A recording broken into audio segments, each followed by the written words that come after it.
Two more penny boxes, two more chances to slot another cent in this Dansko Lincoln penny album.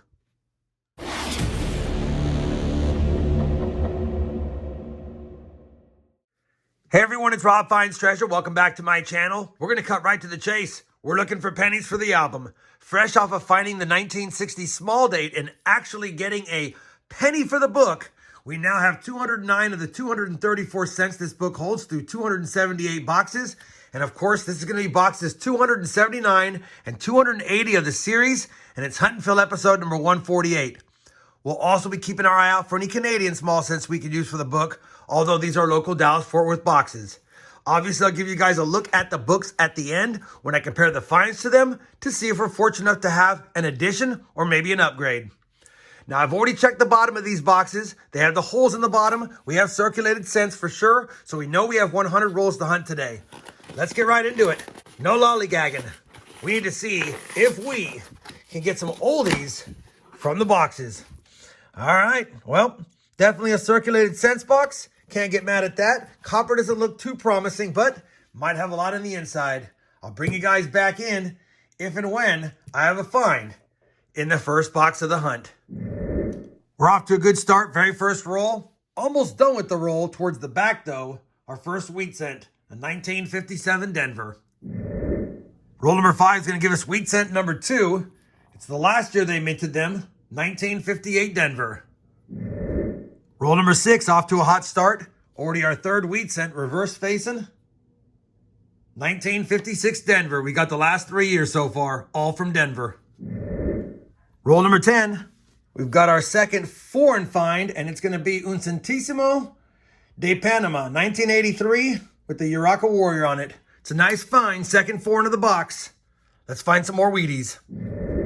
Roll number 12, wheat cent number 4. Another 1957 Denver.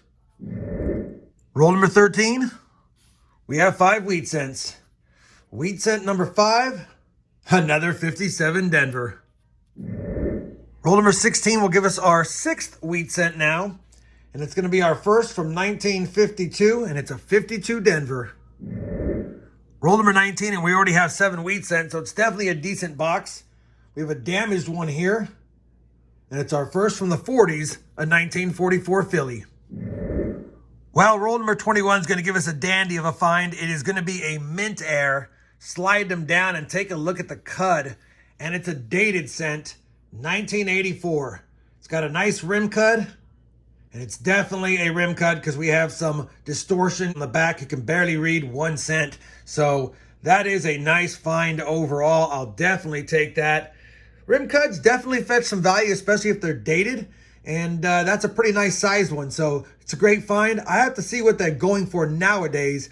But I think pretty much in the $50 to $100 range, typically for a nice looking coin like this. I'll definitely take that. We'll add it to the board. See if we have other good finds in this box. I decided to look online and saw a recent sale of my exact rim cud penny, 1984 with the large cud, sold on June 8th for 96 bucks, and other ones similar with a little bit smaller ones have sold between $48 and $72. So definitely in that $50 to $100 range, as I mentioned, and it's a beauty, and it's nice finding one exactly like it. All right, back to the hunt. Roll number 22, wheat cent number 8. Another 1952 Denver. Roll number 30, wheat cent number 9. Has some of that blue damage on it again, like we saw a few hunts ago. It's a 1940 San Francisco. Oldest find so far of the box. We're on roll 35, and I just grabbed it out of the box, flipped it around, and we have a 1940-something ender that looks pretty damaged. Let's see what it is. Looks like our ender has a friender. Wheat cent number 10. It's a 1946, could be a Denver. It is 1946 Denver for 10. And wheat cent number 11 is a 1949 Denver. Roll number 42. We have a dozen Wheaties. And I think that's a 40-something. Another 46 Denver. Roll 43. Wheat cent number 13 is another one from 1946, but this time Philadelphia. Roll number 47. Wheat cent number 14 of 53, San Francisco. Well, we finished that first penny box, and it was definitely a good box as far as quantity. We have 14 wheat cents on the board. Of course, nothing older than the 1940S. The find of the box is going to be the rim cut on this 1984 Lincoln cent. We'll definitely take it. Too bad it's not a copper one. I like it when they're copper better, but still a nice rim cut with a date. We got 3 foreigns, 2 Canadians, a 95 and a 2004 that's damaged. We got the Panamanian Un Centésimo, as well as 4 1959s and a couple of nice copper cents, a 59 Denver that was upgraded out of the 59 stack, and a 67 that's pretty nice as well. As far as copper's concerned, it was decent, 2 pounds, 10 ounces, so we're well on our way to 5 pounds, which is what I like in a 2-box hunt. Speaking of 2 boxes, let's put that to the side, slide the second one over, and see if we can get on some more wheat cents. If we get 16 in this box, which might be wishful thinking, we'd have 30 for a 2-box hunt. But hopefully we can just get something for the book or something older than 1940. All right, here we go. Cracked it open. I don't see any obvious wheat cent enders, and the copper does look a little lighter in this box, but you never know until you get into it. All right, let's continue with the hunt, and I'll be back with my first find of the second box. Well, it took us to roll number 9 of box number 2 to get our first wheat cent of the second box. This will make number 15 for the hunt, and wheat cent 15 is a 1945 Philadelphia. 1 hour later. Well, we're already on roll number 26, and as you know, we've only had 1 wheat cent found in the box so far until now. Wheat cent number 16 of the hunt, only number 2 of the box is really damaged. Hopefully it's an older one. And it is. And that's a 1935 with either a Denver or San Fran, and it's a San Fran. 1935 San Francisco is actually a much lower mintage, and there was a time we needed a lot of 30s with mint marks, but we don't need them anymore, and definitely don't need one that looks like this. Either way, it's a good find, our second find of the box, but it's a pre-40s with a mint mark, and I'll take it. Hopefully that means this box is going to heat up now. An eternity later. Well, that box did not get hot. We did not find another wheat cent in the entire box, which means we only found 2 in that box. And that's going to rank in my bottom 10 boxes of all time, unfortunately.